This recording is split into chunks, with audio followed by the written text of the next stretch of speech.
پاکستان اور دنیا بھر میں لاکھوں دیکھنے اور سننے والوں کو ارشد شریف کا سلام۔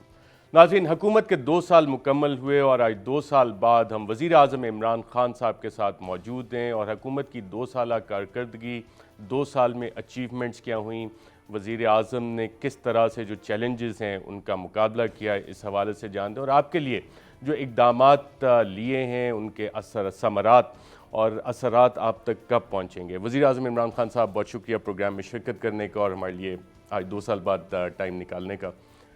پہلا سوال میں آپ سے جاننا چاہوں گا کہ آپ کی 22 سال جو سٹرگل رہی ہے اس میں ایک کی ورڈ تھا جس کو احتساب کہتے ہیں، اور آپ نے جتنا لاسٹ فیو ایئرز میں سٹرگل تھا وہ بھی احتساب پہ چلتا رہا، لیکن آپ نے این آر او دیا میاں نواز شریف کو اور آپ کی کابینہ نے انہیں باہر جانے کی، ایک کنوکٹڈ شخص کو باہر جانے کی اجازت دی۔ کیا یہ این آر او نہیں تھا؟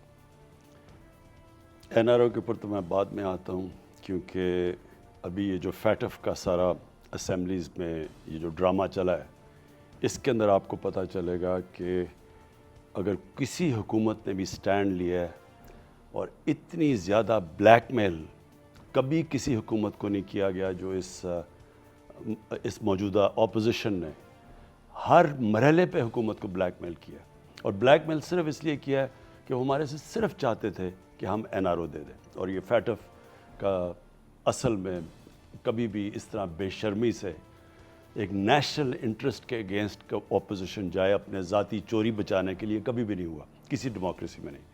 لیکن میں پہلے میاں نواز شریف پہ آتا ہوں۔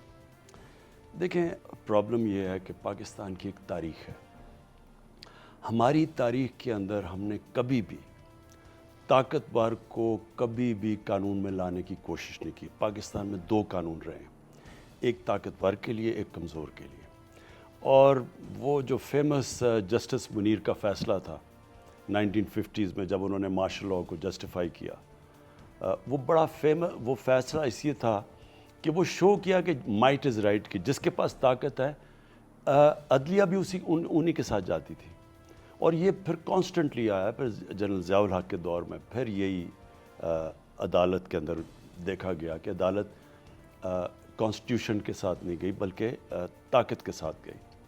اور یہ اگر آپ سارا ہمارا 1985 کے بعد جو کرپشن کے اندر تباہی مچی ہے نان پارٹی بیس الیکشنز کے اندر، جدھر جنرل ضیاء الحق نے اس کو پیپلز پارٹی کو باہر کرنے کے لیے نان پارٹی بیس الیکشن کروائے، لوگ الیکٹ ہو کے آ گئے۔ اب وہ الیکٹ ہو کے آ گئے تو ان کو پارٹی میں کیسے بنانا تھا؟ پیسے دے کے۔ ادھر سے رشوت شروع ہوئی، کرپشن یعنی بڑھتی گئی پاکستان میں۔ اور آپ اگر وہاں دیکھیں تو میں صرف مثال دوں گا آصف زرداری کی، کہ اس کو نواز شریف نے، ان کی گورنمنٹ نے 2 دفعہ جیلوں میں ڈالا۔ وہی آصف زرداری جیل میں ہوتا تھا، جب وہ ان کی گورنمنٹ جاتی تھی وہ جیل میں سے Asif Zardari prime minister house پہنچ جاتا تھا۔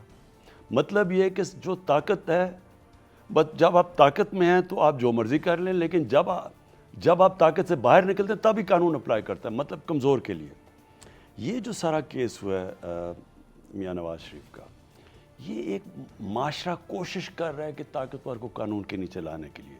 کبھی بھی ایسی چیزیں نہیں ہوئیں جو ریسنٹلی پچھلے 3-4 سال میں ہوئی ہیں۔ کبھی بھی اتنے بڑے طاقتور لوگ جیلوں میں نہیں گئے، ان کے اوپر کارروائی نہیں ہوئی، کبھی بھی نہیں ہوا۔ ان کے 10 سالوں کے اندر، سوائے آخری سال نکالیں، 9 سالوں میں ان کی نیب نے ان کو بری کروایا ہے، ان کے اوپر کیسز نہیں کیے۔ ان کے کیسز جو بنے ہوئے تھے، جو انہوں نے ایک دوسرے پہ بنائے ہوئے تھے کیسز، ان کیسز سے بچایا تھا نیب نے۔ سو لہٰذا جب ہماری یہ جو ایشو آیا نواز شریف کا، اب وہ ماحول ایسا بن گیا، پہلے تو ڈاکٹرز اوپینین آئے کہ جی وہ بچیں گے نہیں، ان کی جان خطرے میں ہے۔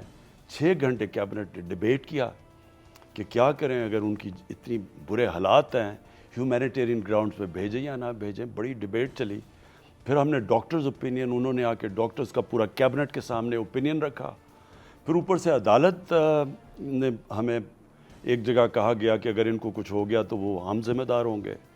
اس کے بعد ہم نے پھر انڈیمنٹی، ہم نے کہا کم از کم وہ 7 ارب روپے کی میرے خیال میں کہ انڈیمنٹی بانڈ دیں کہ یہ واپس آئیں گے۔ شہباز شریف نے گارنٹی دی عدالت کو۔ اب اس کے بعد وہ باہر چلے گئے۔ اب جب باہر گئے تو ایک نواز شریف یہاں تھے اور ایک وہ اب باہر ہیں۔ اب ہم امبیرس فیل کرتے ہیں کہ انہوں نے اب ہم پالیٹکس بھی شروع کر دی ہے، وہ لگ رہے ہیں ان کو، جب اب دیکھتے ہیں تو کچھ ہے بھی نہیں۔ تو میرا صرف میں اس کی ایک اسیس کروں گا, این آر او تو ہم نے نہیں دیا, ہم نے تو اپنی پوری کوشش کی جو ہم کر سکتے تھے, لیکن وہ جو ایک پورا فیٹ کمپلی پریزنٹ کی گئی ہمیں کہ ان کی اگر آپ نے کچھ کیا نہ تو ان کو وہ مر سکتے ہیں, وہ شاید پہنچ بھی نہ سکے لنڈن, وہ یہ حالات بتائے گئے, اور اس کے بعد ہمارے پہ ذمہ داری آنی تھی, تو اس کے بعد ہم نے ان کو گڈ فیتھ میں بھیجا. لیکن اب ہم سب ریگریٹ کر رہے ہیں کیونکہ جو اب وہاں بیٹھ کے وہ پولیٹکس بھی کر رہے ہیں, باتیں بھی کر رہے ہیں پولیٹیکل لیڈر سے, تو اب لگتا ہے کہ ہمارے سے غلطی ہوئی. پرائم منسٹر صاحب, کیا پوری حکومت کو, پنجاب حکومت کو, وفاقی حکومت کو, میڈیکل بورڈز کو جعلی رپورٹس کے ذریعے دھوکہ دیا گیا کیا, اور اس کی آپ اب تحقیقات کروائیں گے؟ آپ کہتے ہیں این آر او نہیں دیا اور یہ سارے معاملات ہوئے, تو کیا اس کی تحقیقات ہوں گی کہ کہیں جعلی رپورٹس تو نہیں بنائی گئیں؟ دیکھیں, ڈاکٹر یاسمین ہماری بالکل وہ ہیں جو ڈائی ہارڈ ہماری نظریاتی کارکن رہ چکی ہیں, ہماری 10 سال سے ہم سب ان کو جانتے ہیں, تو ان سے میں ڈیلی ان ٹچ تھا, اور وہ پھر ڈفرینٹ میڈیکل اوپینین ہمیں بتا رہی تھی. پھر میں نے ڈاکٹر فیصل جو اس وقت شوکت خانم کے چیف ایگزیکٹو اور انفیکشس ڈیزیز کے وہ ایکسپرٹ ہیں, ان کو میں نے خود بھیجا, تو ان سب نے کہا کہ دیکھیں ان کی پلیٹلیٹس کی وجہ سے تو ان کو شاید اتنا ڈینجر نہیں ہے, لیکن جو ریلیٹڈ بیماریاں ہیں ان کے ساتھ, اور انہوں نے کوئی 4-5 بیماریاں گنی, تو انہوں نے کہا کہ اگر ان کو ہم دیکھیں تو پھر ان کی جان خطرے میں آ سکتی ہے. پرائم منسٹر صاحب, لاسٹ ایئر جب آپ امریکہ کے دورے پہ گئے ہوئے تھے, وہاں آپ نے کھڑے ہو کے کہا تھا کہ ایک بادشاہ نے بھی سفارش کی تھی اور کہ نواز شریف کو جانے دو. وہ بادشاہ کون تھے, اور اس کے علاوہ کس کس نے سفارش کی تھی کہ نواز شریف کو چھوڑ دو؟ دیکھیں, وہ اس وقت کہنا برا لگتا ہے کیونکہ وہ اوبیسلی انٹرنیشنل ریلیشنز میں یہ بڑی سینسٹیو چیزیں ہوتی ہیں, آپ میں نام نہیں لے سکتا, لیکن اس وقت تھا. دیکھیں, ان کے ہیں تو صحیح, ان کے کنیکشنز تھے باہر, لیکن انہوں نے ایسے نہیں کوئی کہا تھا, انہوں نے بڑے پولائٹلی کہا تھا, یہ نہیں کہا تھا کہ کوئی یہ اگر آپ نہیں کریں گے تو یہ ہوگا, انہوں نے بس کہا تھا کہ جی ہمارے تعلقات ہیں. لیکن دیکھیں, وہ میرے لیے کوئی ایشو نہیں تھا. اگر مجھے میڈیکل اوپینین یہ نہ کہتا کہ ان کی جان خطرے میں ہے, میں پھر کبھی نہ الاؤ کرتا.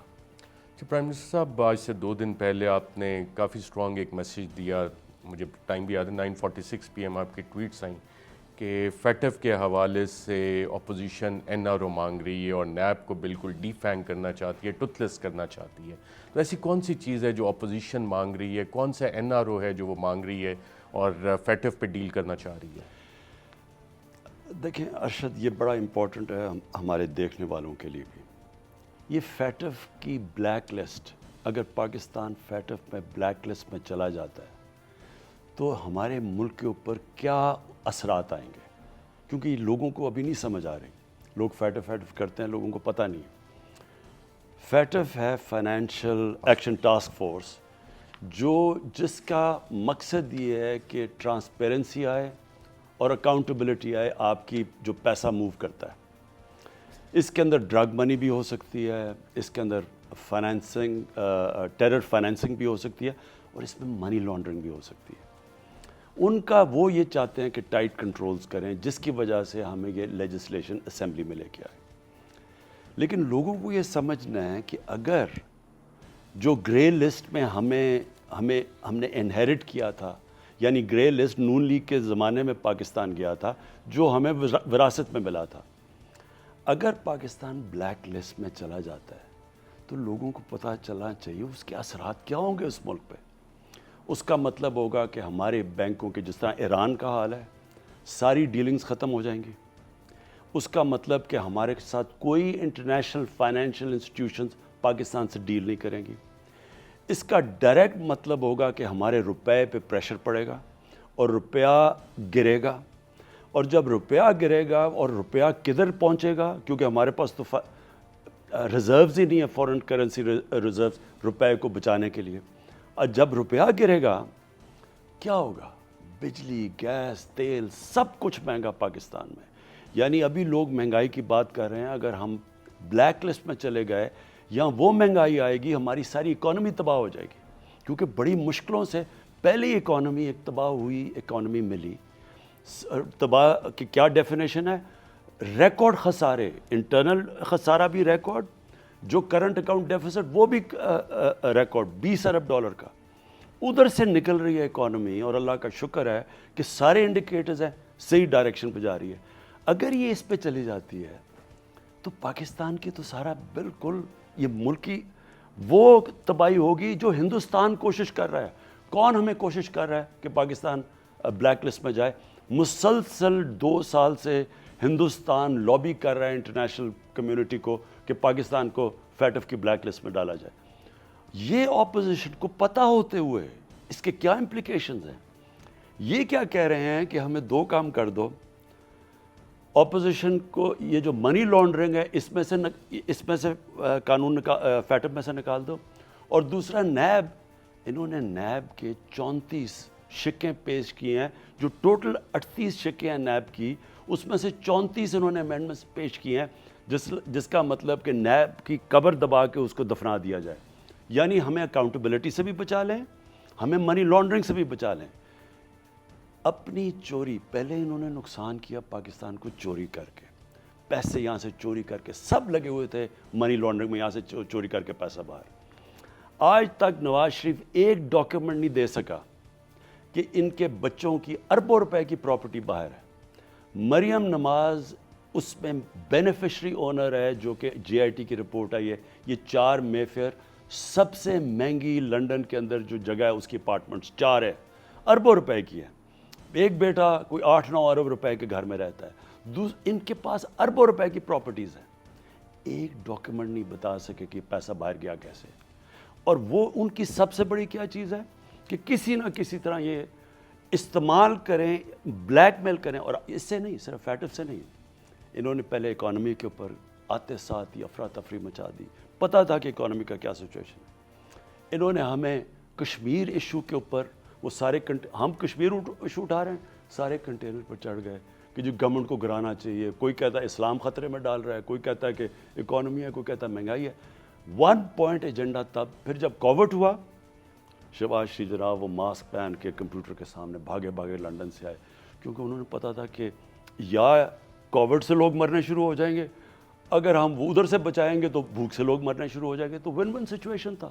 ساری اپوزیشن مجھے, ہم جو قدم اٹھا رہے تھے, جو ہم این سی او سی میں لگے ہوئے تھے, 1.5 مہینہ آپ اٹھائیں, انہوں نے مجھے کس طرح تنقید کی, کیا انہوں نے مجھے کہا. جو میں کر رہا تھا انہوں نے کہا جو ہاں جو یہ غلط کر رہے ہیں جی. یہ وہ چاہ رہے تھے, آپ ان کی ساری سٹیٹمنٹس پڑھیں, ہم وہ سٹیپس لیں جو ہندوستان نے لیے تھے. آج ہندوستان کی تباہی دیکھیں. ٹائم میگزین کے اندر مین کور آرٹیکل ہے کہ جو ہندوستان میں کووڈ کی وجہ سے تباہی ہے, جو غربت پھیلی ہے, کیسز بھی بڑھ رہے ہیں, لوگ بھی مر رہے ہیں, غربت بھی بڑھ رہی ہے. ہم جس طرح نکلے ہیں, ان کی تنقید دیکھیں. سو یہ ساری کو اب یہ فیٹف سارا مقصد بلیک میل کرنے کا ہے کہ اپنی کسی طرح ان کی چوری بچ جائے. اور یہ سمجھ رہے تھے کہ اب فیٹف پہ ہم کیونکہ ڈریں گے, اتنا بڑا اس کے کانسیکوینسز ہیں, ہم ان کی بات مان جائیں گے اور ان کو این آر او دے دیں گے. اس کی کوئی ڈیڈ لائن بھی ہے فیٹف لیجسلیشن پاس کرنے کی؟ اور سینٹ میں میجورٹی ہے جہاں پہ 2 اس فیٹف ریلیٹڈ لیجسلیشن ریجیکٹ ہو گئی ہیں. تو اب آپ بطور چیف ایگزیکٹو کیا اسٹریٹجی بنا رہے ہیں کہ کس طرح ان بلز کو پاس کروانا ہے؟ ہم اگلے ہفتے جوائنٹ سیشن کر رہے ہیں, اور میں یہ امید لگا رہا ہوں کہ ان کے اندر نون لیگ اور پیپلز پارٹی میں ایسے لوگ ہیں جن کو پتہ ہو, جوائنٹ سیشن سے پہلے ساری قوم کو پتہ ہو کہ یہ کیا کرنے جا رہے ہیں. اگر جوائنٹ سیشن میں انہوں نے ہمیں ڈیفیٹ کیا, جو اس ملک سے پھر فیٹف کی بلیک لسٹ ہوگا, یہ سب ذمہ دار ہوں گے. قوم کو پتہ ہونا چاہیے کہ یہ اپنی چوری بچانے کے لیے یہ ملک کو کدھر دھکیل رہے ہیں. میں نے پہلے دن کہا تھا, جب مجھے اقتدار ملا, میں نے پہلے دن کہا کہ یہ جو اپوزیشن ہے, یہ اور اپوزیشن لیڈرز, عام لوگوں کے تو مجھے ان کی پارٹیز کا میں جانتا نہیں ہوں, ان کے جو لیڈرز ہیں, ان کا 1 پوائنٹ ایجنڈا تھا. میں نے پہلے دن کہا کہ یہ ان کا جو انٹرسٹ ہے وہ پاکستان کے انٹرسٹ کے اپوزڈ ہے. پاکستان انٹرسٹ ایک ترقی چاہتا ہے, ملک آگے بڑھنا چاہتا ہے. پاکستان کا انٹرسٹ یہ ہے کہ کلین گورنمنٹ ہو تاکہ انویسٹمنٹ آئے, تاکہ ہم اپنے قرضے واپس کر سکیں. ان کا انٹرسٹ ہے چوری بچانا. اب یہ 2 تضاد چل رہا ہے. یہ جمہوریت کے نام پہ اسمبلی کو استعمال کرتے ہیں, جدھر اسمبلی میں جاتے ہیں بلیک میل شروع ہو جاتی ہے. نیب کے اندر پھنسے ہوئے ہیں, آپ جا کے نیب میں جواب دیں. مجھے جب انہوں نے مجھے سپریم کورٹ میں 2 کیسز 6 کیسز میرے اوپر کیے پولیٹیکل وکٹمائزیشن کی کہ جناب اس کا لنڈن کا فلیٹ بتائے کدھر سے آیا. میں نے 60 دستاویز دیے.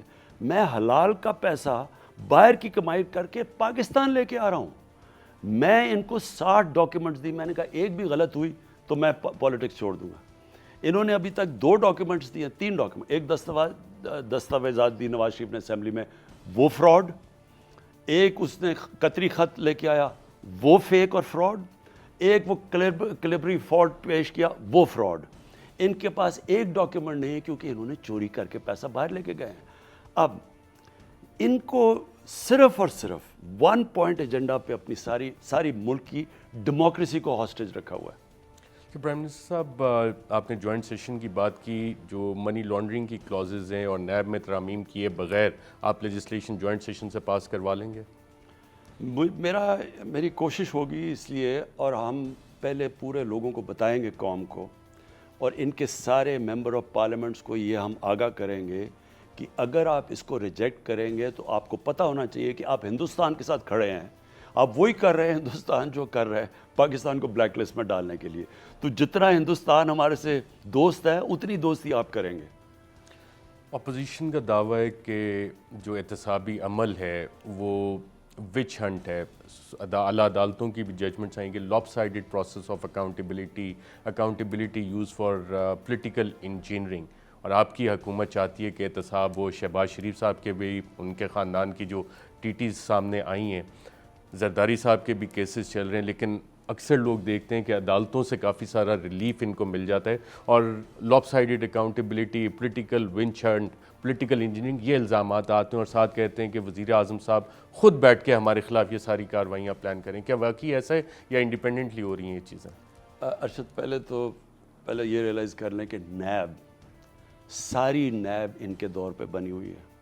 نیب چیئرمین ان دونوں نے مل کے, یہ اپوزیشن اور یہ نواز شریف اور پیپلز پارٹی نے مل کے اس کو سلیکٹ کیا. ساری نیب میں بھرتیاں انہوں نے کروائی ہیں. 95% کیسز جو ہیں نیب کے اندر وہ ان کے دور میں ہیں. کون؟ یہ ان کا شہباز شریف کا دماد ان کے دور میں بھاگ گیا, اسحاق ڈار ان کے دور میں بھاگ گیا جب نون کی گورنمنٹ تھی.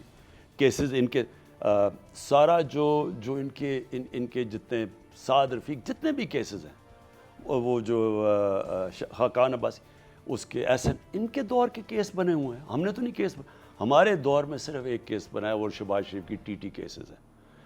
اس کے علاوہ تو ان کے دور کے کیسز ہیں. نمبر 1. نمبر 2, اگر میں نیب سے کر رہا ہوں تو مجھے یہ بتائیں کہ کیا میں علیم خان کو 3 مہینے میں جیل میں نے ڈلوایا؟ کیا سبطین خان جو میاں والی سے ہمارے ایم پی ہیں, اس کو 3 مہینے میں نے جیل میں ڈلوایا؟ کیا ابھی جو عثمان بزدار کو اس کو انہوں نے بلا لیا؟ یہ جو کیس ہے ایک ریڈیکولس کیس ہے. میں چیف منسٹر کو انڈرمائن کرواؤں گا. یہ میں بڑے میرے ریزرویشنز ہیں کہ جس طرح انہوں نے اس کو بلایا, عثمان بزدار ایک صوبے کے چیف منسٹر کو ایک فریولس کیس کے اندر میرے بڑے, تو کیا یہ میں سارا خود کروا رہا ہوں؟ یعنی یہ اس کے اندر کیا سینس ہے کہ میں بیٹھ کے اپنے لوگوں کو جیل میں پکڑا رہا ہوں؟ مجھے کیا ضرورت پڑی ہے؟ مجھے بتائیں, یہ ان کے دور میں کتنے ان کے لوگ جب یہ گورنمنٹ میں تھے ان کے اوپر کیسز ہوئے ہیں؟ یہ تو اینڈ میں جا کے ان کے اوپر کیسز آئے ہیں, اور زیادہ تر تو ان کے بعد جو کیئر ٹیکر سیٹ اپ آیا ان دنوں کے اندر کیسز آئے ہیں. جو سارا جو آصف زرداری اور اومنی گروپ کے کیسز ہیں وہ ان کے دور کے بنے ہوئے ہیں, ہم نے تو نہیں بنائے. پرائم منسٹر صاحب, اپوزیشن کی دونوں بڑی جماعتیں, پاکستان پیپلز پارٹی اور پاکستان مسلم لیگ نواز, ان کے بلاول نے بھی آپ کو آفر دی, شہباز شریف نے کہ جی ہم آپ کے ساتھ مل کے بیٹھنے کے لیے تیار ہیں, لیجسلیشن بھی, حکومت کو مشورے بھی دینے کے لیے. آپ اپوزیشن کے ساتھ بیٹھنے کے لیے تیار ہیں, اور اپوزیشن بار بار کہتی ہے, ایک کہتے ہیں کہ آپ ناکام ہیں, ایک کہتے ہیں کہ آپ سلیکٹڈ ہیں. تو ان لوگوں کے ساتھ کوئی بیٹھ کے لیجسلیشن اور حکومت میں آپ دیکھ رہے ہیں کہ اپوزیشن کے ساتھ جو تعلقات ہیں وہ آگے کیسے چلیں گے؟ دیکھیں, سلیکٹڈ میں ان سے مطلب کہ الیکشن میں دھاندلی ہوئی. میں نے ساری کیمپین 2000 وہ جو دھرنے کی کیمپین تھی وہ کیوں کی تھی؟ ہم نے 4 حلقے کہا تھا دے دو, 413 پٹیشنز کے اندر 413 پٹیشنز تھی. اس الیکشن میں ریکارڈ دھاندلی ہوئی تھی. میں نے صرف ان کو سیمپل کہا تھا, میں نے کہا 4 حلقے کھول دو. یہ انہوں نے کیوں نہیں کھولے؟ کیونکہ ان کو پتہ تھا دھاندلی ہوئی ہے. ان میں سے جب کھولے گئے تو ان کے اندر بے ضابطہ کہہ دیں، دھاندلی کہہ دیں، بالکل وہ غلط الیکشن ہوئے تھے۔ میں کیوں کہہ رہا تھا چار حلقے کھولنے سے میری گورنمنٹ تو نہیں آ جانی تھی، میں اس لیے کہہ رہا تھا کہ اگلا الیکشن ٹھیک ہو۔ انہوں نے مل کے سیبوٹاج کیا، جو اس کے بعد جوڈیشل کمیشن نے فائنڈنگز بھی دی، ان کے اوپر بھی عمل نہیں ہوا۔ جب اگلا الیکشن ہوا انہوں نے شور مچا دی، جی دھاندلی ہوئی ہے۔ پہلے دن ہم نے ان کو کہا اسمبلی میں کہ ٹھیک ہے ہم تیار بیٹھے ہیں، آپ جو بتاتے ہیں ہم آپ کے لیے کھولنے کے لیے تیار ہیں۔ ان کو پتہ تھا نہیں ہوئی، انہوں نے ہمیں کوئی حلقے ہی نہیں دیے، کبھی کچھ نہیں بتایا، سلیکٹڈ کا شور مچا دیا۔ ان کو پتہ تھا کہ کتنی بری طرح ہارے ہیں۔ اس کے بعد ہر وقت گول پوسٹ شفٹ ہوتے رہے۔ پہلے ہوا انہوں نے کہا الیکشن کے اندر پروبو، ہم تیار ہو گئے۔ اس کے بعد کچھ اکانومی ٹائم کرنے لگی ہے جی، اس کے اوپر اکانومی تو تباہ کر کے چھوڑ کے گئے تھے اور آتے ساتھ ہی شور مچا دی کہ جی اکانومی تباہ ہو گئی۔ انہوں نے آتے ساتھ ہی کہ یہ گورنمنٹ فیل ہو گئی ہے۔ وہ پھر سال نہیں لگا وہ مولانا فضل الرحمان کے سارے کنٹینر پہ چڑھ گئے۔ مولانا کہہ رہا ہے کہ جناب وہ اسلام خطرے میں ہے، کوئی کہہ رہا ہے کہ مہنگائی ہو گئی، کوئی کچھ کہہ رہا ہے۔ یہ کیوں یہ سارے اتنی جلدی گورنمنٹ کو گرانے بلیک میل کر رہے تھے؟ آج ابھی سال نہیں ہوا تو سارے کنٹینر پہ چڑھ گئے گورنمنٹ۔ صرف ون پوائنٹ ایجنڈا ان کا، کسی طرح ان کے کرپشن کے کیسز سے میں ان کو چھوڑ دوں۔ میرا یہ آپ کے سامنے میں نے قوم کو پہلے دن وعدہ کیا تھا، دنیا ادھر ادھر ہو جائے، اگر میں نے ان کے کرپشن کے آج یہ جو چاہ رہے ہیں نا، یہ ہمیں بلیک میل کر رہے ہیں فیٹف کے اوپر، اگر میں نے یہ کر دیا میں اس ملک سے سب سے بڑی غداری کروں گا۔ میری گورنمنٹ چلی جائے وہ مجھے منظور ہے، لیکن ان کو اگر میں نے کرپشن کیسز سے نکال دیا میں اللہ کو جواب دے ہوں۔ میں سارا وقت عمر کے حصے سے میں سوچتا ہوں کہ میں نے اپنی آخرت کا سوچنا ہے، اللہ کو جواب دینا ہے۔ جنرل مشرف نے اس ملک سے سب سے بڑا ظلم کیا تھا۔ نواز شریف کو اس نے حدیبہ پیپر مل کے کیس میں امیونٹی دی اور باہر بھجوا دیا۔ NRO نمبر 1 آصف زرداری کو $60 ملین ان کے پڑے ہوئے تھے سوئٹزرلینڈ میں، اربوں روپیہ انہوں نے وکیلوں کے اوپر خرچ کیا۔ جب وہ کیس میچور ہو رہے تھے اور جو سر محل تھا، نون لیگ نے سر محل اٹھایا، وہ سر محل انہوں نے ڈر گئے کیونکہ ان کے پاس تو بتانے کے لیے تھا کہ کدھر سے خریدا ہے۔ وہ سر محل کا پیسہ بکا، پیسہ پاکستان کو آنا تھا۔ جنرل مشرف نے NRO جب دیا اپنی کرسی بچانے کے لیے ان دونوں کو، وہ سر محل بھی ہضم کر گئے، $60 ملین بھی انہوں نے رکھ لیا۔ نون لیگ جب اپوزیشن میں ہے انہوں نے کوئی بات نہیں کی، سپریم کورٹ کہتا رہا $7 ملین کیونکہ ان کا مکا ہوا تھا۔ اس مکا نے جنرل مشرف کے NRO نے 4 گنا پاکستان کا قرضہ چڑھایا، جس کی آج ہم قیمت ادا کر رہے ہیں۔ ہم نے جو سارا پیسہ ٹیکس کا پیسہ اکٹھا کیا پہلا سال، آدھا چلا گیا ان کے لیے ہوئے قرضوں کی قسطوں پہ۔ یہ کیا انہوں نے ملک کے ساتھ، میں یہ کبھی نہیں کروں گا۔ جو مرضی ہو جائے، یہ جتنی مرضی بلیک میل کریں، ان ساروں کا جب تک احتساب نہیں ہوگا یہ ملک آگے بڑھ ہی نہیں سکتا۔ پرائم منسٹر صاحب، آپ کو کئی دفعہ میرے خیال 2 سال میں کہا گیا کہ ملک کو سیاسی استحکام چاہیے، پولیٹیکل سٹیبلٹی چاہیے، اپوزیشن کے ساتھ بیٹھنا چاہیے، تو آپ نے یہ آرگومنٹ بائی کیا؟ دیکھیں مجھے تو پہلے دن سے پتا تھا، ان سے جو میسیجز آ رہی تھیں، آرام سے ان سے ہم بات کر لیں، NRO دے دیں، بڑے آرام سے 5 سال نکل سکتے ہیں، کوئی شور شرابہ نہیں، اچھی اسمبلی میں ہم تقریریں کریں سارے کھڑے ہو کے، سارے جمہوریت کو بچا رہے ہیں مل کے، ان کی چوری بچانے کی تھی نا۔ دیکھیں کمپرومائز ہی کرنا ہوتا ہے، کمپرومائز زندگی کا حصہ ہے، انسان کو زندگی میں کمپرومائز کرنا پڑتا ہے، لیکن انسان جس وقت اپنی ویژن، اپنے مقصد، اپنے نظریے پہ کمپرومائز کرتا ہے اس وقت وہ مرتا ہے۔ جو بھی کبھی بھی آپ اپنے، جس طرح ہمارے نبی صلی اللہ علیہ وسلم کی ہم ساری زندگی ہمیں قرآن میں کہا ہوا ان کی زندگی سے سیکھو، صلح حدیبیہ ایک اپنے مقصد پہ پہنچنے کے لیے کمپرومائز تھی، لیکن جب ان کو کوئی کسی نے کہا نا جی کہ اپنے ایک خدا پہ کمپرومائز کرو، تو انہوں نے کہا چاند ایک ہاتھ میں دو اور سورج ایک ہاتھ میں، پھر بھی وہ اپنے مقصد پہ کبھی نہیں کمپرومائز کرتے۔ ان کو NRO دینا ہمارے نظریے مقصد پہ کمپرومائز ہوگا۔ پرائم منسٹر صاحب، حکومت کی 2 سالہ کارکردگی، اس کو آپ کس طرح سے ایویلیویٹ کرتے ہیں؟ میں سمجھتا ہوں جی کہ پاکستان بڑے مشکل وقت سے نکلا ہے۔ شروع میں ہمارے پاس فورن ایکسچینج ہی نہیں تھا، ہمیں اپنی باہر کی لائبلٹیز دینی تھی، ہم نے قسطیں دینی تھی قرضوں کی۔ پہلے سال جو ہمیں قرضوں کی قسطیں دینی تھی وہ 10 10 ارب ڈالر تھا. ہمارا جو ٹریڈ گیپ تھا وہ 40 ارب ڈالر کا تھا. 60 ارب ڈالر کی امپورٹس اور 20 ارب ڈالر کی ایکسپورٹ سکڑ کے 20 ارب ڈالر پہ آگے کیونکہ انہوں نے روپیہ آرٹیفیشلی اوپر رکھا ہوا تھا. تو امپورٹس کرنی زیادہ سستی تھی, ایکسپورٹس مہنگی ہوئی, ایکسپورٹ سکڑ گئی. سب سے بڑا تاریخی ٹریڈ گیپ پاکستان کی تاریخ کا. اب اس کے اندر پہلے تو ڈیفالٹ سے بچانا تھا اپنے ملک کو, وہ بڑا مشکل فیز تھا. پہلا سال وہی سٹیبل کرنے میں نکل گیا. دوسرے سال کے اندر ہم کوشش کر رہے تھے ہماری اکانومی اب پک کرے, وہ تھوڑی بہت پک کرنے لگی, وہ کووڈ آ گیا. لیکن اللہ کا شکر ہے آج پاکستان کی اکانومی جو نکلی ہے, میں چیلنج کرتا ہوں دنیا میں کوئی اکانومی اتنی تیز نہیں نکلی جتنی ہماری نکلی ہے. ہماری آج ایکسپورٹس بڑھی ہیں, آلموسٹ 6% ایکسپورٹس ہماری بڑھی ہیں, بڑی دیر کے بعد ایکسپورٹس. اور سب سے پہلے کووڈ کے بعد جو ملک پہ کیا, آپ بنگلہ دیش دیکھ لیں, آپ ہندوستان دیکھ لیں, ان کی ایکسپورٹس ابھی نیچے ہیں, پاکستان کی ایکسپورٹس پہلے ہمارے کمپیٹیٹرز کی.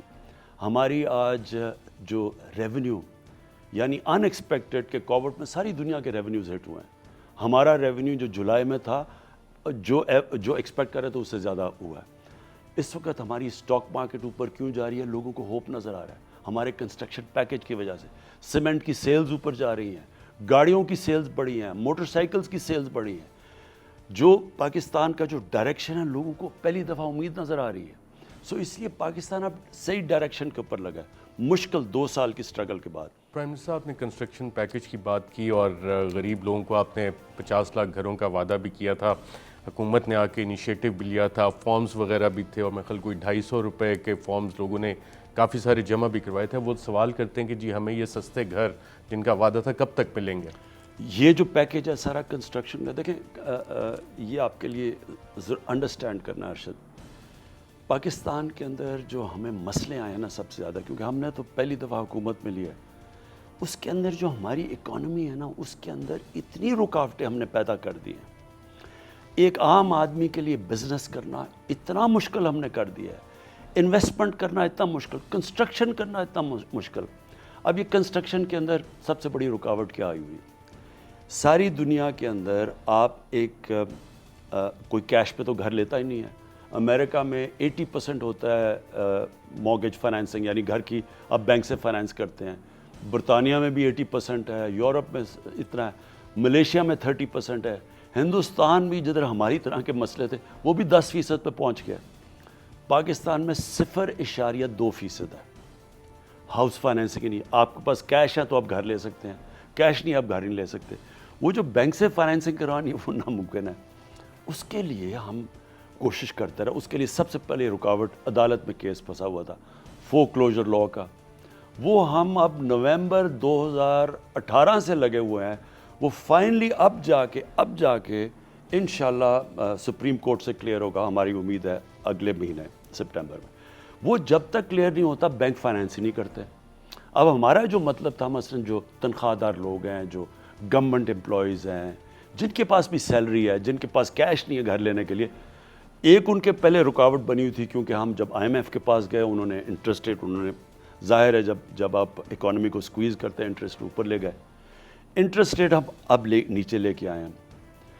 انٹرسٹ ریٹ نیچے ہے, اس کے علاوہ ہم سبسڈائز کر رہے ہیں غریبوں کی. ہم نے 30 ارب روپے کی سبسڈی دی ہے کہ جو لو کاسٹ ہاؤسنگ ہے ان کے لیے ہم ان کے لیے نیچا انٹرسٹ ریٹ 5% پہ دے رہے ہیں ان کو. ان کے لیے ہم نیچے لے کے آئیں کیونکہ ایک اگر زیادہ انٹرسٹ ریٹ ہو وہ لے نہیں سکتے. دوسرا یہ فورکلوجر لاء تھا. پھر تیسرا ہم نے بینکوں کو کہا ہے کہ سارے بینکوں نے 5% اپنا کریڈٹ دینا ہے ہاؤسنگ کے لیے. تو یہ ساری پہلی دفعہ پاکستان میں چیزیں ہوئی ہیں, اور یہ کرتے کرتے میں آپ کو بتا رہا ہوں 1.5 سال لگ گیا. اب انشاءاللہ ابھی نظر آ رہا ہے جس طرح ایک دم پلاٹس کی قیمتیں بڑھی ہیں, سیمنٹ کی قیمت, سریا کی قیمت بڑھ رہی ہے, ایک دم ڈیمانڈ شروع ہو گئی ہاؤسنگ کی. اور انشاءاللہ آپ دیکھیں گے کہ یہ اب ہمارے جو لو کاسٹ ہاؤسنگ ہے یہ بھی چلے گی.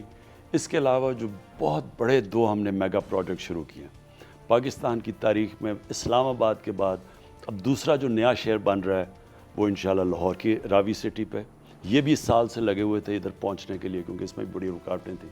اور دوسرا اب ہم شروع کریں, تیسرا کراچی میں بنڈل آئلینڈ کے اوپر یہ ماڈرن سٹیز بنا رہے ہیں. ہمارا ارشد میں صرف آپ کو یہ بتا دوں ہمارے شہر تباہ ہوتے جا رہے ہیں. ہماری جیسے جیسے آبادی بڑھ رہی ہے اور دنیا میں سب سے تیزی سے پاکستان میں اربنائزیشن ہو رہی ہے, شہروں کی طرف لوگ آ رہے ہیں. شہروں کے اندر اب کیونکہ ماسٹر پلانز آؤٹ ڈیٹ ہو چکے ہیں, شہر پھیلتے جا رہے ہیں. ہمارے جو اناج والے علاقے, ایگریکلچر ایریاز, وہ شرنک کر رہے ہیں, شہر پھیل رہے ہیں. آگے اس کے فوڈ سیکیورٹی کے امپلیکیشنز ہیں. اس لیے ہم اب ماسٹر پلان سارے شہروں کے بنا رہے ہیں, اور دو پریشر اتارنے کے لیے, لاہور کو بچانے کے لیے, یہ راوی سٹی, اس کے پانی کا بھی سارا جو لاہور کا بہت بڑا مسئلہ بننے لگا, جیسا کراچی میں لاہور کا بھی. تو یہ سارا انوائرمنٹلی ماڈرن سٹی وہ بن رہی ہے, اور کراچی میں ایک بنڈل آئلینڈ کے اوپر ایک پورا ایک ماڈرن شہر بنا رہے ہیں. اس کا مقصد ایک تو روزگار ہوگا, ایک نئے شہر ماڈل سٹیز ہوں گی, ایک پریشر اتارے گا. کراچی بھی پھیلتا جا رہا ہے, لاہور بھی, اسلام آباد مری تک پہنچ رہا ہے. ان کو روکیں گے, ان کے گرین ایریاز بنائیں گے اور شہروں کو اوپر لے کے جائیں گے. تو پرائم منسٹر صاحب, یہ پروجیکٹ کنسیو ہوئے اور میگا پروجیکٹس ہیں, تو اس میں ٹائم کب تک ہوگا کہ کب تک یہ دو نئے شہر کراچی اور لاہور کے پاس آپ بنا سکیں گے؟ یہ تو امیجیٹلی جی ان کے اوپر ہماری ساری, کیونکہ یہ اب سے نہیں, یہ تو سال تک لگے ہوئے تھے, ساری ہر قسم کی رکاوٹیں, ریگولیشنز, یعنی, اور پھر وہ 18th امینڈمنٹ کے پرابلمز کے, سینٹر کے کیا ہیں, صوبوں کے اپنے ہیں, ان کے اپنے قانون ہیں, وہ سارا ایک بنانے کے لیے, اتھارٹی بنانے کے لیے, قانون بنانے کے لیے وہ ٹائم لگا. تو اب وہ سب بن گیا. اب انشاءاللہ ہم ٹینڈرز کریں گے ان کے, اور یہ ساری پبلک پرائیویٹ پارٹنرشپ ہوگی. اس میں سے پرائیویٹ سیکٹر آئے گا. میرے خیال میں جو ہمارا سب سے بڑا اثاثہ اوورسیز پاکستانیز ہے, یہ اب اپرچونٹیز ہے کہ ہم ان کو صحیح معنی میں, اب تک تو وہ پلاٹس لے لیتے تھے نا, اب ان کو صحیح انویسٹمنٹ کے لیے ایریاز دیں گے تاکہ وہ آ کے انویسٹ کریں. اور میرے خیال میں کہ یہ جو انجن آف گروتھ ہے پاکستان کا, اس میں سے اتنی چیزیں جنریٹ ہوگی, پیسہ, ویلتھ کریشن, جس سے ہم اپنے قرضے واپس کر سکیں گے. روزگار کے علاوہ اس سے ریلیٹڈ انڈسٹریز ہیں, 30 انڈسٹریز ریلیٹڈ ہیں, وہ ساری چلنی شروع ہو جائیں گی. فرینڈ صاحب, آپ نے 18th امینڈمنٹ کا ذکر کیا, اسی میں یہ بھی پوچھ لوں کہ 18th امینڈمنٹ کو آپ کا ریوزٹ کرنے کا کوئی پلان ہے, خاص طور پہ کوئی ٹائم لائن آپ کے ذہن میں, خاص مارچ 2021 سینیٹ الیکشن کے بعد آپ ریوزٹ کرنا چاہیں گے اس کو؟ 18th امینڈمنٹ ہیسٹ میں بنی.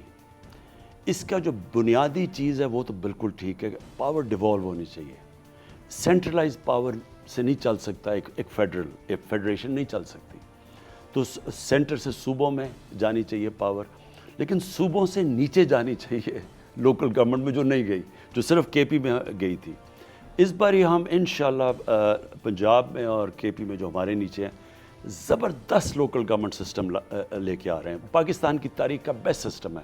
سارے ہم نے پرانی اپنی غلطیوں سے سیکھ کے تو ایک سسٹم لے کے آ رہے ہیں, جو اصل میں کراچی کا, جو لوگ آج مشکل میں پڑے ہوئے کراچی میں, اصل میں کراچی کا مسئلہ, لاہور کا مسئلہ, بڑے شہروں کا مسئلہ, اسلام آباد, ان کا حل ہی ہوگا جب ان بڑے شہروں کو آپ اسی طرح چلائیں گے جس طرح ایک ملک کو چلایا جاتا ہے. مثلا اب لنڈن ہے, لنڈن کا میئر ہے, ڈائریکٹلی الیکٹڈ ہے, اس کی اپنی کیبنٹ ہے, وہ لنڈن کو ایک شہر, ایک ملک کی طرح چلاتا ہے. جب تک آپ اس طرح نہیں کریں گے, یہ بڑے شہر نہیں چل سکتے. لاہور کے اوپر آدھا پنجاب کا بجٹ خرچ کیا انہوں نے, پنجاب کا ڈیولپمنٹ بجٹ شریفوں کے زمانے میں. اس کا مطلب ساؤتھ پنجاب شور مچانا شروع ہو گیا, آؤٹ لائن اللہ کے پیچھے رہ گئے, وہ بالکل سکڑ گئے, کیونکہ سارا آپ نے کراچی کے اندر, کیونکہ سندھ سے انٹیریئر سے گورنمنٹ سلیکٹ ہوتی ہے, الیکٹ ہوتی ہے, وہ وہاں سے وہ زیادہ ادھر پیسہ, ان کی توجہ کراچی بالکل یعنی کھنڈر بن چکا ہے. اس کا طریقہ پہلے, ابھی تو ہم کر رہے ہیں کام, یعنی این ڈی ایم اے کے ذریعے اور سندھ گورنمنٹ ہم مل کے اب کوشش کر رہے ہیں. انشاءاللہ یہ ابھی تو 60 ٹیمیں کام کر رہی ہیں فوج کی, جو کہ ابھی پہلے تو ریلیف دیں گی کیونکہ اس وقت بڑی ڈسلوکیشن ہوئی ہے, پھر نالے صاف کریں گی, اس کے بعد سیوریج سسٹم کراچی کا ہم نے یہ فیصلہ کیا, اور پھر پانی کا سپلائی. تو یہ تو ہم نے اب کرنا ہے. لیکن ایکچولی کراچی کو اگر ٹھیک چلانا ہے اور لاہور کو, تو ان کا جس طرح دنیا کے اندر ایک میٹروپولیٹن سٹیز چلتی ہیں, ہمیں کوئی نئی چیز نہیں کر رہے, جو ساری دنیا میں کامیاب ایکسپیریمنٹس ہیں, ان کا وہ سسٹم لوکل گورنمنٹ کا لانا پڑے گا جو میٹروپولیٹن سٹیز کا. پرائم منسٹر صاحب, کراچی نے آپ کو بھی لیڈ کیا, صدر مملکت ڈاکٹر عارف علوی کو کیا, 14 MNAs آپ کو وہاں سے دیے تھے, جس میں 3-4 وفاقی وزیر بھی آپ کے. بارش ہوتی ہے, کراچی ڈوب جاتا ہے. آج پھر میرے خیال بارش ہوئی ہے, وہاں پہ یہی حالات ہیں. آپ نے کراچی پیکج بھی اناؤنس کیا تھا, اس میں ڈسپرسمنٹس بھی اس حوالے سے سپیڈ کافی سلو ہے. کراچی کا کوئی پرماننٹ سلوشن آپ مسائل کا نکال کے دے کے جائیں گے لوگوں کو, کراچی کے لوگوں کو؟ وہ بارش کہتے ہیں نا, بارش آتی ہے تو پانی آتا ہے, تو پانی تو آ گیا کراچی میں. پرابلم یہ ہے کہ کراچی کی, میں پھر رپیٹ کرتا ہوں, جب تک کراچی کو ایز اے میٹروپولیٹن سٹی, بلکہ ایک ملک کی طرح, لاہور کو ایک ملک کی طرح چلائیں, لنڈن ایک ملک کی طرح چلتا ہے, پیرس ملک کی طرح, نیو یارک, ان کا دیکھیں میئر جب آتا ہے ٹی وی پہ تو وہ بالکل ایک جس طرح کے ایک کنٹرول میں ہے پورے شہر کے, سب کچھ وہ کنٹرول کرتا ہے, نہیں تو وہ چل نہیں سکتا. ہاں ہمارے اس وقت شہر بالکل یہ نگلیکٹ کی طرف جا رہے ہیں. آپ تو یہ چھوڑ دیں, ساتھ والا ملک ہے تہران, آپ تہران چلے جائیں, آپ ممبئی چلے جائیں, ممبئی کو اور یہ دلی چلے جائیں, ان کے لیے پورا ان کے سیٹ اپس بنے ہوئے ہیں, وہ بالکل مختلف. آپ کو پتہ ہے دلی جو پیسہ, ممبئی جو پیسہ اکٹھا کرتا ہے وہ $1 بلین اکٹھا کرتا ہے, اپنا ریونیو وہ پھر اپنے پہ خرچ کرتا ہے. اسی طرح تہران $500 ملین تہران ان سینکشنز کے دور میں وہ خرچ کرتے ہیں. آپ تہران کو دیکھیں, سینکشنز کے باوجود ایک ماڈرن سٹی ہے. ہمارے شہروں کی کلیکشن ہی کوئی نہیں ہے, ہمارا شہر وہ پی ایس ڈی پی سے یہ چل ہی نہیں سکتا. اس لیے اس کا جو پورا حال ہے وہ ان کا مینجمنٹ سسٹم بدلنا پڑے گا, جو انشاءاللہ ہم اب یہ لوکل گورنمنٹ الیکشن میں پنجاب اور ادھر کر رہے ہیں کے پی میں. لیکن اس کا حل کراچی کا, سندھ کا بالکل لوکل گورنمنٹ, کیونکہ انہوں نے پاور تو چلے گی 18th امینڈمنٹ میں ان کے پاس صوبوں میں, وہ نیچے گئی نہیں ہے پاور, لوکل گورنمنٹ میں تو پاور نہیں گئی ان کی. اس کا سلوشن اب کیسے نکلے گا وہاں پہ؟ آپ کیا ریفارمز لوگوں, کراچی کے لوگوں کو کوئی خوشخبری دے سکتے ہیں کہ جناب آپ کے مسائل اس طرح سے حل ہوں گے, اور لوکل گورنمنٹ میں جہاں جو وہاں پہ سچویشن ہے, اگر پیپلز پارٹی آ جاتی ہے تو لوگ اسی طرح سفر کرتے رہیں گے, فیڈریشن کے پاس کیا سلوشن ہے کراچی کے مسائل کا؟ دیکھیے جی, میں سپریم کورٹ میں نے کیس کیا ہوا ہے. ہم چاہ رہے ہیں کہ آئین کا آرٹیکل ہے میرے خیال میں 149 یا 148 آرٹیکل ہے, اس میں ہم گئے ہوئے ہیں کہ 148 جس کے اندر یہ واضح ہے کہ سینٹر سے صوبوں میں اور صوبے سے نیچے لوکل گورنمنٹ میں, تو اس کے اوپر ہم جا رہے ہیں, کیونکہ سندھ میں تو صحیح معنی میں ڈیولوشن ہوئی نہیں ہے نیچے تک, اور میں عدالت میں کوشش کریں کہ ان کا پورا ایک لوکل گورنمنٹ سسٹم بنے.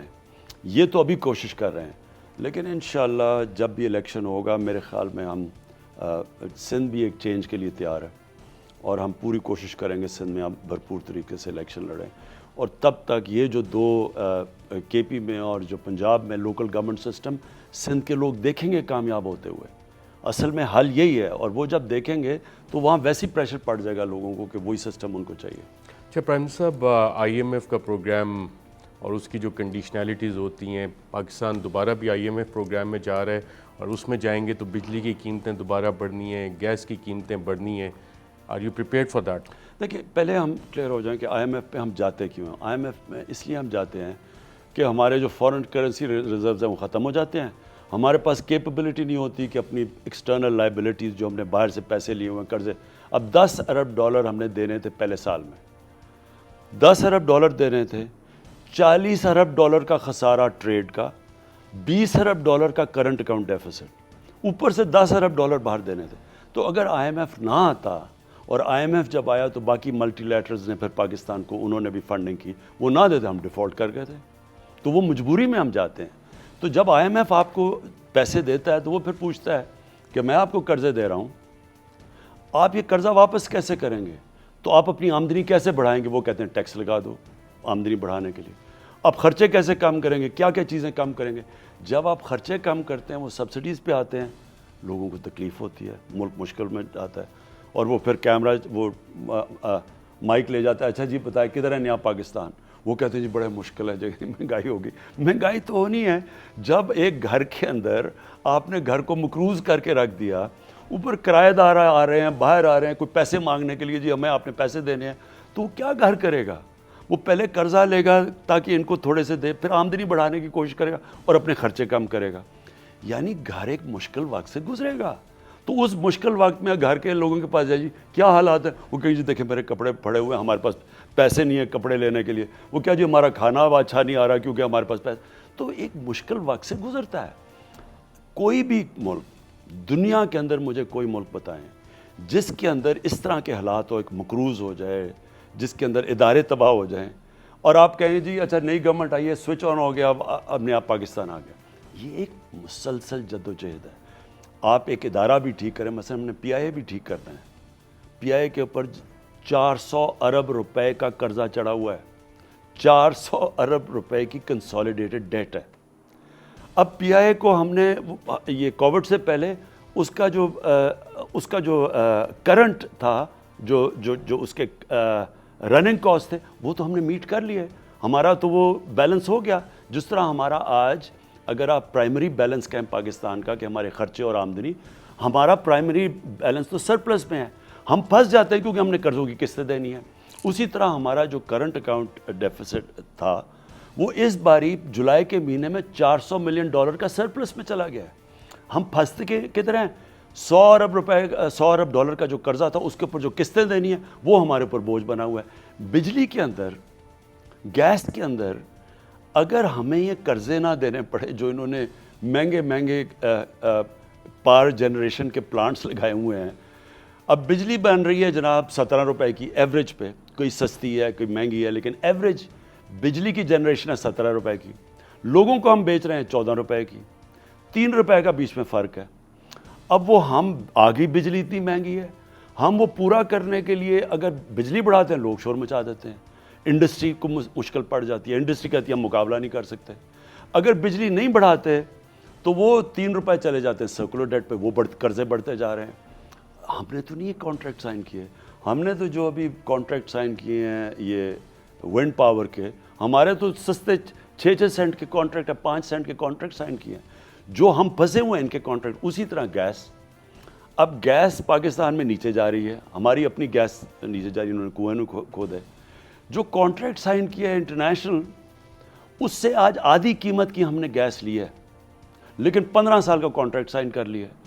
یعنی جو آج سپاٹ پرائس پہ گیس مل رہی ہے اور جو ہم نے خریدی ہے اس سے دگنے پہ کانٹریکٹ سائن کیا ہوا ہے. اب ری نیگوشیٹ کر رہے ہیں کانٹریکٹ؟ دیکھیں نا، اب وہ تو ان کے اوپر ہے. وہ اگر ہم نہیں دیتے وہ چلے جاتے ہیں انٹرنیشنل آربیٹریشن کے اندر. سوورن گارنٹیز دی ہوئی ہیں. اسی جس طرح آپ کو پتہ ہے اب جب باہر گئے 6 ارب ڈالر کا ریکارڈ ڈگ کے اوپر ہمارے اوپر ڈیمیجز آ چکے ہیں. کارکے کے اوپر 1.25 ارب ڈالر کا ہمارے اوپر ڈیمیج ہو گیا. وہ شکر ہے پریزیڈنٹ اردوغان نے ان سے بات کر کے انہوں نے وہ ختم کیا. تو پھنسے کارکے پہ ہم نے انہیں فیور دیا یا انہوں نے ہمیں فیور دیا؟ انہوں نے ہمیں فیور دیا کیونکہ ہمارے اوپر تو ڈیمیج ایوارڈ ہو گیا تھا. جو 1.2 بلین ڈالرز کا ڈیمیج تھا وہ تو ایوارڈ ہو گیا تھا. تو فیور تو انہوں نے دیا کہ انہوں نے جا کے پھر ان سے بات کی اور زیرو صاحب آپ کی حکومت نے ایوارڈز بھی نامینیشن دیا آئی ایس آئی کے چند افسران کو جنہوں نے کرپشن کا ٹریل بھی اس میں پکڑ لیا تھا. تو یہ ایز اے فرینڈشپ جسچر آپ نے ٹرکی کو رائٹ آف کیا، کیونکہ اگر آپ یہ پرسو کرتے کیسز تو پینلٹی ہو کے کار کے بین بھی ہو سکتی تھی. پریزیڈنٹ طیب اردوغان نے آپ سے پرسنل ریکویسٹ کی تھی کہ اب ان کو چھوڑ دیں، معاف کر دیں. بالکل اس کا اپوزٹ تھا. دیکھیں جب آپ انٹرنیشنل آربیٹریشن کے اندر جاتے ہیں وہ ان نون ٹیریٹری ہے. ہمیشہ آپ سیٹل کرتے ہیں آؤٹ آف کورٹ، کیونکہ جو انٹرنیشنل آربیٹریشن ایک تو چلتی بڑی لمبا ہے اور آپ کوئی پروڈکٹ نہیں کر سکتا اس کا آؤٹ کم کیا. اسی طرح ریکارڈ ڈیک کے اندر بھی ہم نے کوئی کرپشن دکھائی ہوئی ہے. کرپشن تو ہم نے دکھائی ہوئی، اس کے باوجود ہمارے اوپر 6 ارب ڈالر کا ڈیمیج آ گیا. ابھی بھی ہم کوشش کر رہے ہیں وہ لڑنے کی، لیکن یہ انچارٹڈ ٹیریٹری ہے. جب آپ آربیٹریشن میں چلے جاتے ہیں آپ کو تو نہیں پتہ آؤٹ کم کیا. وہ ایکسیپٹ کریں گے آپ کے کیسز یا نہیں کریں گے، لیکن اس میں کوئی شک نہیں کہ ہماری پوری ٹیم نے بڑا زبردست کام کیا. یہ بالکل آپ ٹھیک کہہ رہے ہیں کہ اگر وہ لیوریج نہ ہوتی تو وہ ہمارے پاس تو کچھ بھی نہیں تھا، ہمیں تو دینے پڑنے تھے پیسے. کہ پرائم منسٹر صاحب بڑا ریئر ہوتا ہے کہ میں کوئی کمپلیمنٹ کسی کو دوں. ایک کمپلیمنٹ آپ کی حکومت کو اور خاص طور پہ آپ کو جاتا ہے کہ آپ نے کمیشنز آف انکوائری کانسٹیٹیوٹ کی اور اس کی پھر رپورٹس پبلک بھی ہوئیں. شوگر انکوائری کمیشن آپ نے بنایا، اس کی رپورٹ پبلک ہوئی. ویٹ اسکینڈل کے اوپر آپ نے کمیشن بنایا، رپورٹ اس کی پبلک ہوئی. آئی پی پیز پہ بھی آپ نے کمیشن آف انکوائری بنایا تھا، اس کی رپورٹ پبلک تو نہیں ہے لیکن لیک یقیناً ہو گئی تھی. آئی پی پیز کے ساتھ آپ کے جو ایم او یوز ہوئے ہیں اس میں کچھ پروگریس ہوا ہے، اور کیا یہ آپ انشور کر سکیں گے کہ جو ایم او یوز ہیں وہ انفورس ہو سکیں اور اس سے پاکستان کا کوئی فائدہ ایکسپیکٹڈ ہے؟ ہم ارشد انشاءاللہ سیکنڈ ویک